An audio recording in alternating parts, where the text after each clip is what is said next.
Hello, I'm Ronald Day, Associate Vice President of the David Rothenberg Center for Public Policy, and welcome to Both Sides of the Bars, a discussion-driven show that examines the criminal justice system from various perspectives, including from those most impacted by the criminal justice system. We discuss critical questions about how the current system works, its intersections with social justice, and highlight the efforts that are being made to improve the lives of everyone that is affected by it. We ask you, the viewer, to spread the word about Both Sides of the Bars and to share your comments with us on Twitter at The Fortune Society. Today, we have a great show. We're going to be talking about health consequences of lengthy incarceration on seniors. And I have two experts with me here today who are pretty knowledgeable about this particular subject. One is Ann Tavares. She's the Senior Director of our Care Management Unit at the Fortune Society. Ann, thank you for being on Both Sides of the Bars. My pleasure. Ann has a Bachelor of Science from St. John's University, and she's also the former Director of Operations for Fortune's Employment Services Unit, prior to being tapped in June of 2016 to start the agency's Care Management Unit. So we're definitely looking forward to hearing about how we've been able to roll out this particular program, considering all the healthcare needs of clients who come to the Fortune Society. And also we have Daniel Caro, Senior. Yes, Caro Senior. Thank you, Daniel. Danny, I'll refer to you as Danny, which people usually call you, who's with us today. I'm going to allow you to talk about a lot of the background and your connection to the Fortune Society. All right? Yes, sir. Thank you, Danny, for being on Both Sides of the Bars as well. Thank you. So although the topic is health consequences of lengthy incarcerations on seniors, one of the things that we were talking about before the show is that lengthy incarceration is a problem, and it's not necessarily for seniors.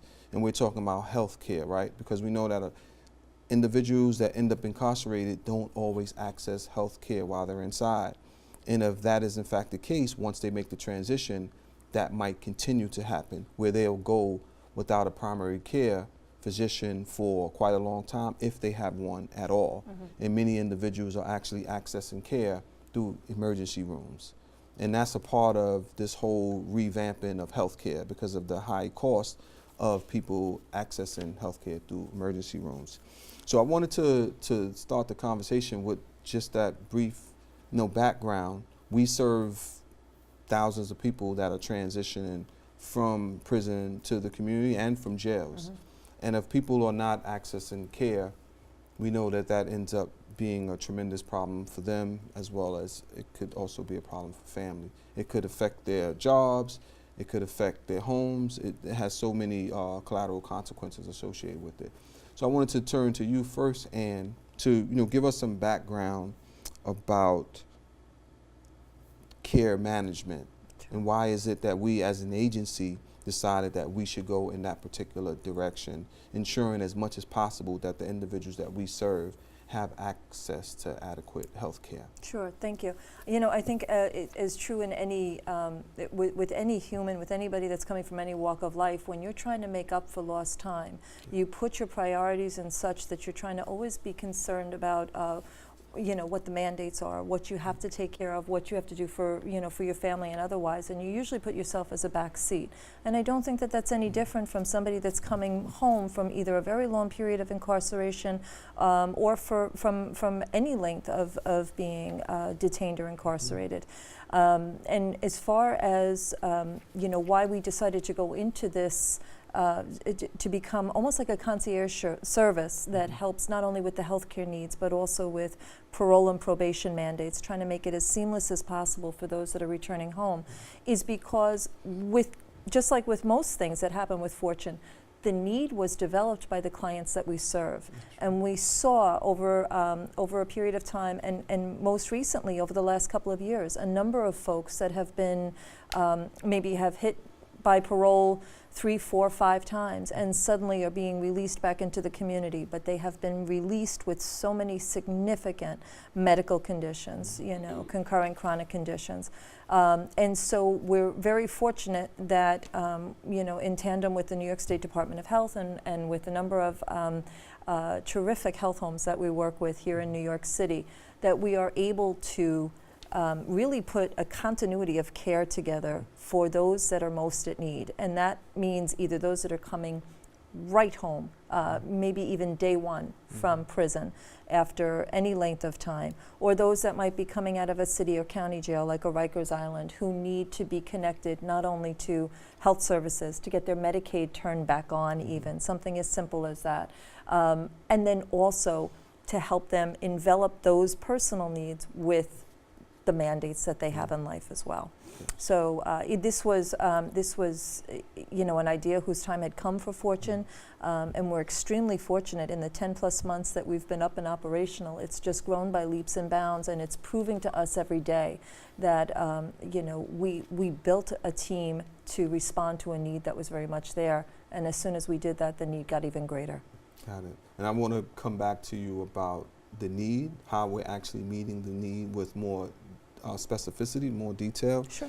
and to just understand some of the complications that individuals, health complications that people are facing, that your unit is actually seeing. And Danny, I want to turn it to you now because you have some direct experience. We all the time on both sides of the bars try to bring in folks who are on both sides, having an understanding about incarceration, having an understanding about what the needs are of people who are transitioning.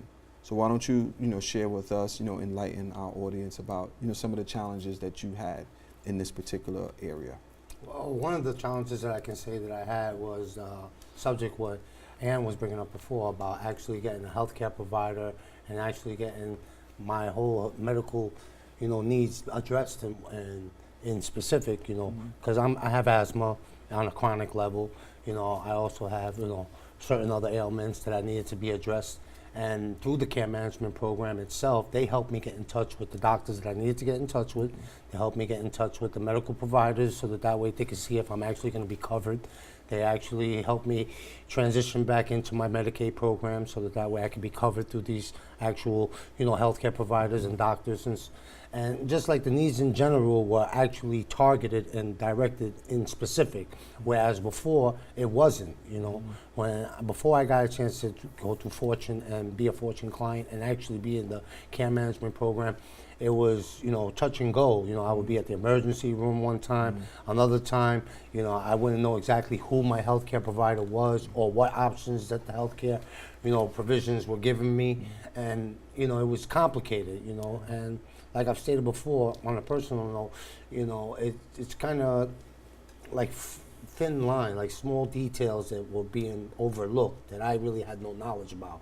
And through talking, with the people at the care management program, in specific, I can tell you, there's a counselor there by the name of Kelly and Greg. They've helped me so much with getting my needs addressed. It's like unbelievable. Whereas before, I wouldn't even have regular medical appointments.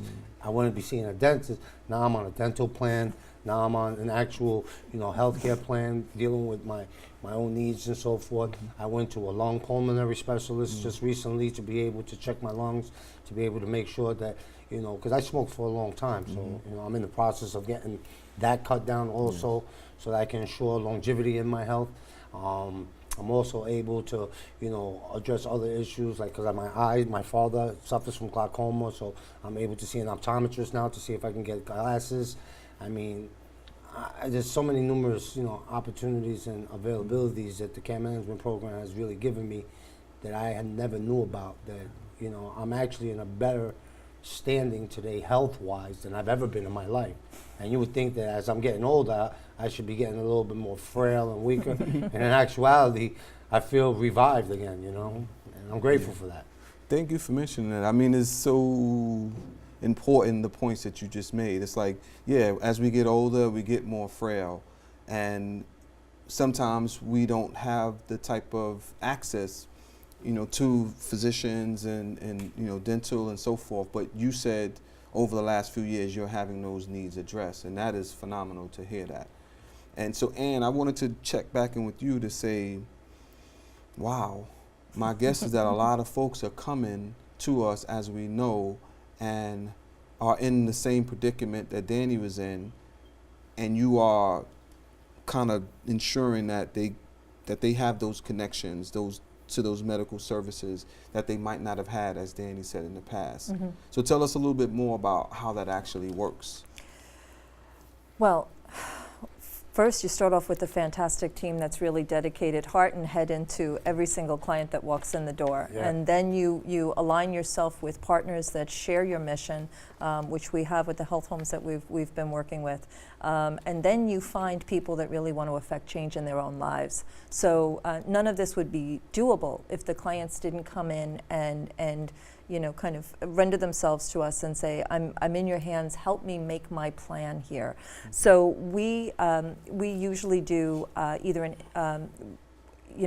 depending on if folks are first just coming into the agency for the first time, or if they've been referred to us through Department of Corrections or any other source, they would come to us and they would meet with a specific team and they would just outline, here are my issues, this is what I'm dealing with, these are the problems that I want to address. And not all of them, obviously, are physical issues. I need my housing to be taken care of. I need to talk to someone, potentially a therapist or otherwise. It's been a long time. I have some mental health needs that I'd like to go through. I would like to get to a dentist.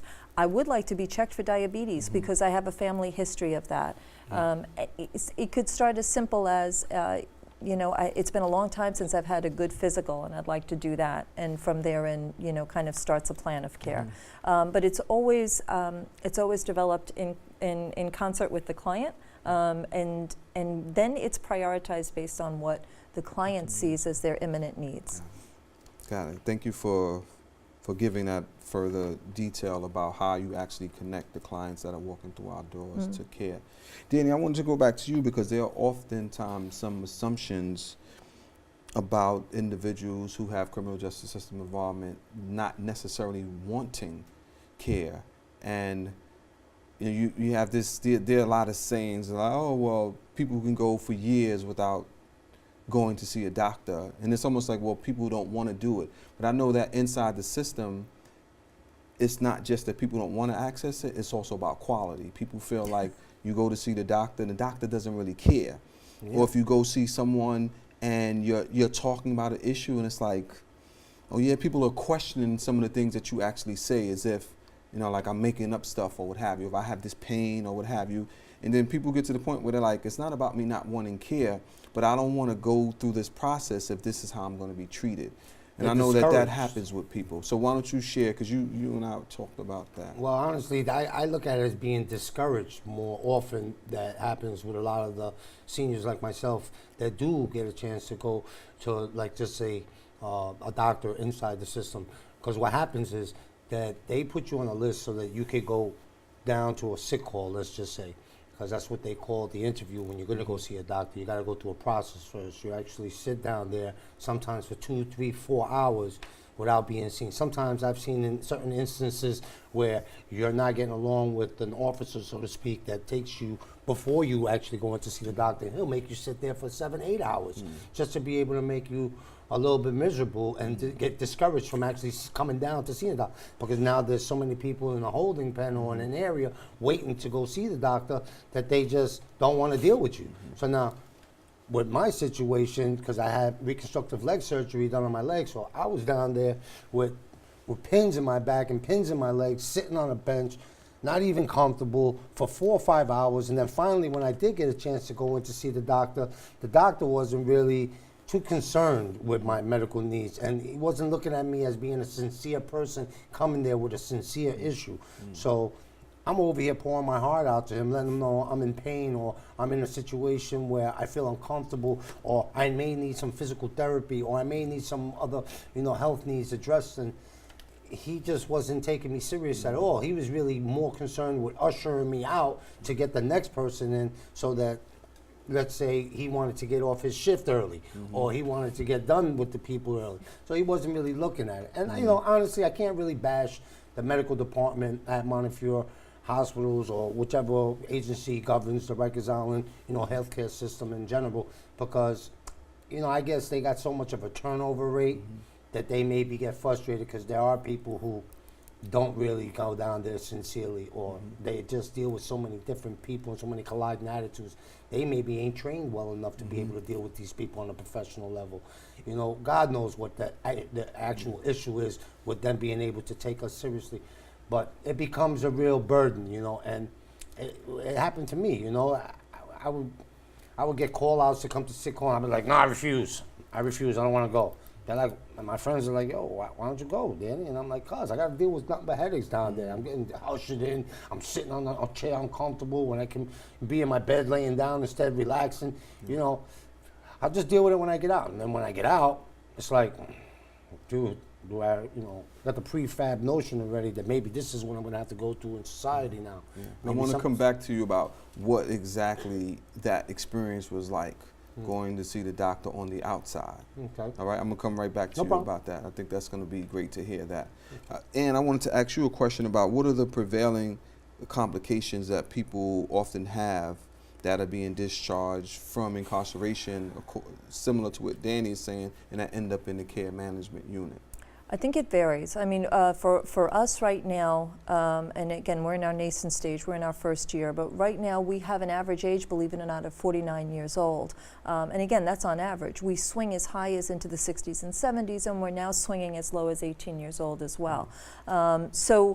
The prevailing issues, they do tend to differ if you're seeing somebody that's coming out of state facilities as opposed to somebody that might be cycling in and out of a facility like Rikers Island. So on the state side, we have run the gamut from somebody that just had a recent kidney transplant, folks that have had amputations due to diabetes that they've either had diagnosed only while they were inside. We definitely see issues with hypertension, we see heart issues, and we also, from what I'm hearing from the team, we see a lot of back pain. And slip discs, and I'm sure a lot of that has to do with not exactly having the most comfortable beds to be on over a long period Never of lie time. about that. So, and then, swinging the pendulum in a whole other direction is looking also at the youth and the folks that are coming in and out of Rikers on a regular basis. And when we capture them and we work with them, we have much different discussions. We talk about family history. Do you know if you have a family history of diabetes? Do you know if high blood pressure runs in your family? If not, can we get you into a primary care physician and see if we can start a plan of care for you as well on a preventative measure? And for things like that, we're extremely fortunate that we work with partners like the Office of Minority Health that has, dug right in and said, look at our 18 to 26-year-olds. We think that there is a need to set up a continuity of care for these folks, get them connected not only to health services, but all of the social determinants of health that are related to that, so that we can prevent them from being in a situation, first, of recidivating and having to deal with this at a much later age, and second, of winding up using an emergency room as their primary care. Got it.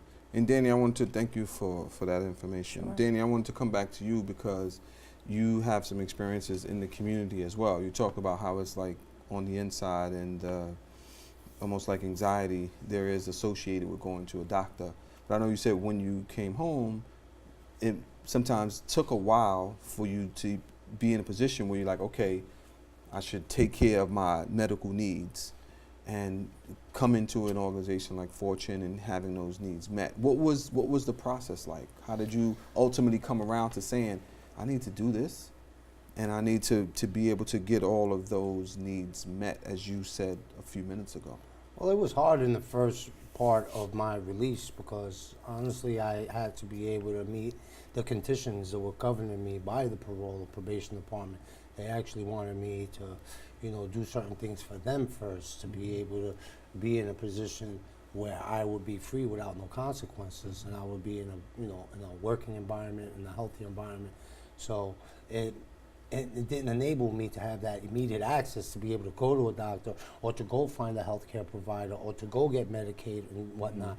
I was work first, seek, maintain employment, and then do whatever you got to do. So when you got to work a 9 to 5 every day, it kind of makes it hard to go to an office of healthcare or Medicaid or public assistance or any other type of agency because you're working most of the day.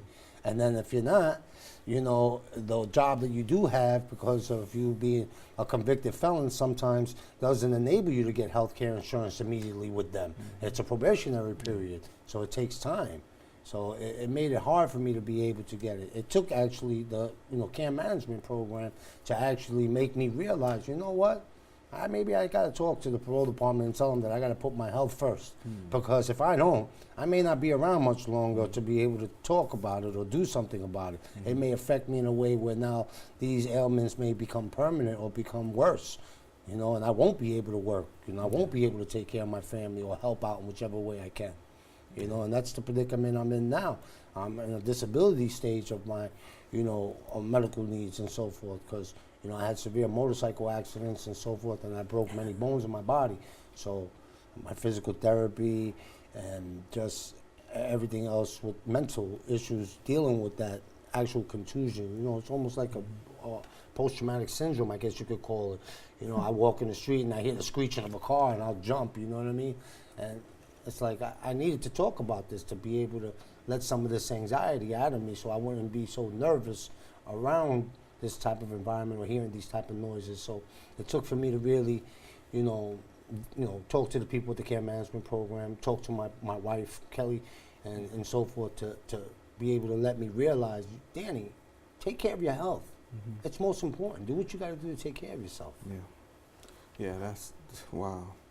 Thanks for sharing that, because it's not always easy for people to come and talk about some of the personal struggles and challenges people have getting access to health care and just dealing with the system. There's one important point that I also want to share, though, and that is that, I think with any program that's related to helping somebody get back on their feet and getting to the point of their own stability, is that our goal is never to keep somebody in perpetuity. We really want to be there at that critical point where those decisions are being made, where oftentimes the first conversation is, I don't know where to go. I don't know how to start. I don't know where to start. And then we come in and we say, let's put this plan together, always with the goal of self-sufficiency for the client, so that somebody like Mr. Caro is a success story, because he came in, he said, give me the resources you have, help me.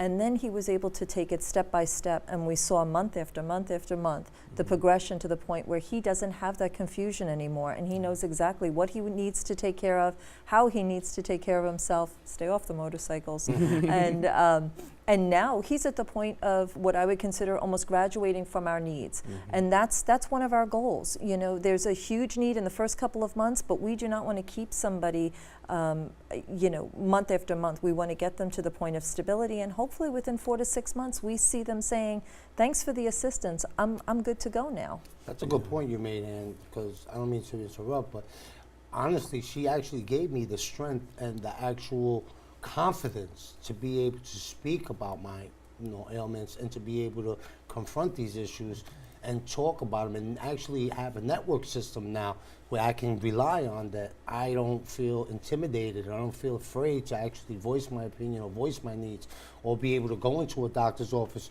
instead of being all timid, trying to figure out what's the next step. Now I can be like, excuse me, ma'am, can I speak to you? Or, excuse me, sir, how do I go about this? They actually gave me the strength that I needed to be able to confront some of these fears and doubts and, pretty much insecurities, It was through them that I actually gained that ability, and I'm grateful today, because like she said, where I was before, I was coming in and being like, what do I do? Somebody please help me. Now I'm like, oh, you'll never guess what I did today. I went over here, I did this, I did that. Thanks, I appreciate it. They've certainly provided you with some support, but your ability to articulate it is clearly something that you've been able to do, which is great. And I mean, you're talking about the continuity of care, because oftentimes, you start out, or we're going to try to connect this person, and then it's like, okay, well, have a nice day afterwards. But you're saying we need to set people up so that they can basically go about achieving the medical needs that they have without being dependent. Right. Because that is what ends up happening sometimes. People become dependent on the program or the organization, and now you essentially are saying, I'm self-sufficient. Yeah. You know, I have people, an agency that's there to support me, help me, you know, Exactly. direct me, but you know, part of what you were saying earlier is that now I know how to navigate the system in a way that I didn't know before. So we have just a couple of minutes left. One of the things I want to ask you, Ann, is you know, what recommendation in a minute do you have for folks who might be in a position that Danny was in prior to coming to Fortune? What recommendations do you have so that people can come and get these services? Call and ask. It doesn't take more than a couple of minutes to say, I heard about these services. I don't know if I qualify, but either way, I want to get some help, not only with my medical needs, but any other social services needs that we can help with the agency. I don't think there's anybody at the main number or within the agency who wouldn't take a few minutes to say, tell me what you're looking for, and let me get you in the right direction. Yeah, and see if we can connect them. Mm-hmm. Danny, in a minute or so, what recommendations do you have for medical providers or for someone who was in shoes like yours, who's trying to, put themselves out there and learn more about what's available? I think Ann pretty much said it in a nutshell. Don't be afraid to call. Mm-hmm. It only takes a couple of seconds out of your life and out of your time of a day to be able to ask a question and simply to get connected. It may change your life for the rest of your life and help you tremendously. So if you just call and ask honestly and wholeheartedly, what can I do, or please help me, or just surrender, just say, listen, I need help. What is it can you do for me? And these are my problems, and just explain them real simply. The people at Fortune are not going to deny you entry. They're going to, like they say, we're building people, not prisons. Exactly. And I think a part of it is, the old saying, a closed mouth don't get fed. Some people are fearful about asking for help. Yeah. There's some studies that say a man, for example, will stand on a platform, try to figure out, look all around without just saying, can you tell me which train am I supposed to get on to go to X? Absolutely. So thank you, Danny, for being on both sides of the bars. We appreciate it. Thank you, Ann, as well. This was a very enlightening conversation. I hope that people benefited tremendously from what you both offered. Thank you. Thank you. Thank you for having me. Yeah, thank you to our guests, Ann Tavares and Danny Caro, for joining us on both sides of the bars today. And thank you in TV Land for joining us as well. If you're interested in finding out more about the Fortune Society, please check us out on the web at thefortunesociety.org or on Facebook by typing in the Fortune Society. This is Ronald Day as we critically look at both sides of the bars.